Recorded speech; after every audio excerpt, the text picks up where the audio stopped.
नमस्कार दोस्तों, स्वागत है आज की एक अच्छी सी प्रेम कहानी में। रिया और कबीर की शादी एक पारंपरिक अरेंज मैरिज थी। कबीर एक शांत सॉफ्टवेयर इंजीनियर था, जबकि रिया एक चुलबुली और हाजिर जवाब डिजिटल मार्केटर। शादी के बाद रिया जब कबीर के घर आई तो उसका सामना कबीर की कड़क और अनुशासित माँ शारदा जी सासू माँ से हुआ। शारदा जी को घर में हर चीज़ अपनी जगह और वक्त पर चाहिए थी, जबकि रिया थोड़ी लापरवाह स्वभाव की थी। शुरुआती नोक-झोंक शुरुआत में रिया और शारदा जी के बीच छोटे-मोटे मतभेद होने लगे। कबीर हमेशा काम में व्यस्त रहता था और अपनी माँ और पत्नी के बीच पिसता रहता था। रिया को जल्द ही समझ आ गया कि कबीर बहुत शर्मीला है और वह खुद कभी खुलकर अपने प्यार का इजहार नहीं कर पाएगा।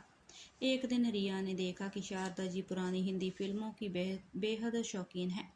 बस फिर क्या था, रिया ने अपनी सास का दिल जीतने के लिए एक नया प्लान बनाया। उसने शारदा जी के साथ बैठकर फिल्में देखना शुरू किया। बातों बातों में रिया ने हंसते हुए शिकायत की, मम्मी जी आपका बेटा तो कतई सुपर फ्लॉप हीरो है, आज तक मुझे गुलाब का फूल तक नहीं दिया। एक अनोखा गठबंधन। शारदा जी ने अपनी बहू की बात को दिल पर ले लिया। उन्होंने अपनी बहू की तरफ देखा और मुस्कुरा कर बोली, अरे वो तो बचपन से ही बुद्धू है, रुको मैं उसे सीधा करती हूँ।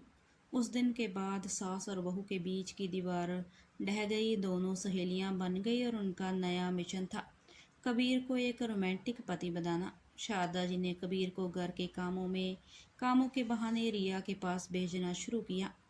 कभी वह कहती, कबीर जरा रिया की बालकनी के पौधों में पानी डालने में मदद करो, तो कभी जबरदस्ती दोनों को आइसक्रीम खाने बाहर भेज देती। रिया भी कबीर के पसंदीदा व्यंजन अपनी सासू माँ से सीख कर बनाने लगी। तकरार से इकरार। एक शाम कबीर जब ऑफिस से लौटा तो पूरा घर अंधेरे में डूबा हुआ था और सिर्फ मोमबत्तियां जल रही थी। डाइनिंग टेबल पर कबीर की पसंदीदा पनीर की सब्जी और रिया की पसंदीदा पास्ता रखा हुआ था। कबीर हैरान रह गया। तभी शारदा जी कमरे से बाहर आई, हाथ में एक बुके लिया और कबीर को थमाते हुए कान में बोली, जा अपनी पत्नी को दे और अपने दिल की बात कह, वरना मुझसे बुरा कोई नहीं होगा। कबीर ने मुस्कुराते हुए घुटनों के बल बैठकर रिया को वो बुके दिया और कहा, रिया मैं शब्दों में बहुत कच्चा हूँ, लेकिन तुम्हारी इस चुलबुली फितरत ने और मम्मी के इस नए रूप ने मुझे तुमसे बेइंतहा प्यार करना सिखा दिया है। रिया ने कबीर को गले लगा लिया। पीछे खड़ी शारदा जी मुस्कुराते हुए ताली बजा रही थी। यह एक ऐसी प्रेम कहानी थी, यहाँ रोमांस की गाड़ी को पटड़ी पर लाने वाली कोई और नहीं बल्कि खुद एक सासू माँ थी। यह कहानी आपको कैसी लगी हमें कमेंट में ज़रूर बताएं और अच्छी कहानियों के लिए चैनल को सब्सक्राइब ज़रूर करें। धन्यवाद।